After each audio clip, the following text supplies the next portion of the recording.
এই ধরনের ভগ্নাংশের অঙ্কগুলো খুব পরীক্ষায় পড়ে। এগুলো কিভাবে করব আমরা দেখছি। এটা নিয়ম হচ্ছে, নিচে যে 999 আছে, 3 নম্বর 3টে আছে, তার মানে 3 নম্বর পজিশানে আমাকে এই 9-এর জায়গায় একটা কমাতে হবে, আর এইখানটায় এই 5-এর জায়গায় 6 নিতে হবে। তার মানে উত্তরটা পরপর লিখে দিলে হয়ে যাবে। তাহলে 99899,626 এটা হবে অ্যান্সার। তাহলে কি দাঁড়ালো আবার বলে দিচ্ছি, যে উপরের 3টে ডিজিট নিচের 3টে ডিজিট যদি সমান থাকে, দুটো ডিজিট যদি সমান থাকে, তাহলে এই পদ্ধতি কার্যকরী করা যাবে। তাহলে এটা করি, 3টে আছে 1 2 3, এটা 8 হবে। এটাকে 3 নম্বর পজিশন করে নেবো, তাহলে 0 করে নেবো, আর এটা 2-এর জায়গায় 3 লিখবো। তাহলে 9989053 অ্যান্সার। এইটা করে দেখাবে আমাকে।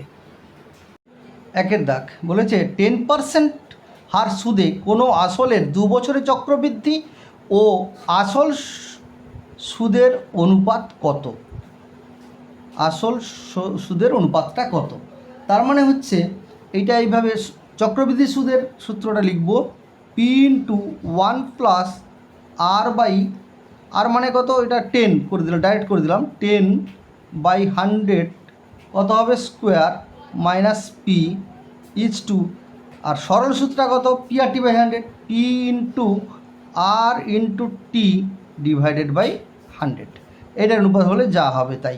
তার মানে কি দাঁড়াবে, 0 0 কেটে দিলাম, তার মানে পি ইন্টু এটা কত হচ্ছে 11 whole square by 10 square minus P is to 20 P by 100। তাহলে সিম্পলিফিকেশান করি, এটা 100 হয়ে যাবে। তাহলে 100 যদি লসাগু হয়, তাহলে এটা হচ্ছে 121 P minus 100 P is to 20 P by 100। তার মানে কত হচ্ছে 21 P by 100 is to 20 P by 100। তার মানে দাঁড়াবে উত্তর 21:20।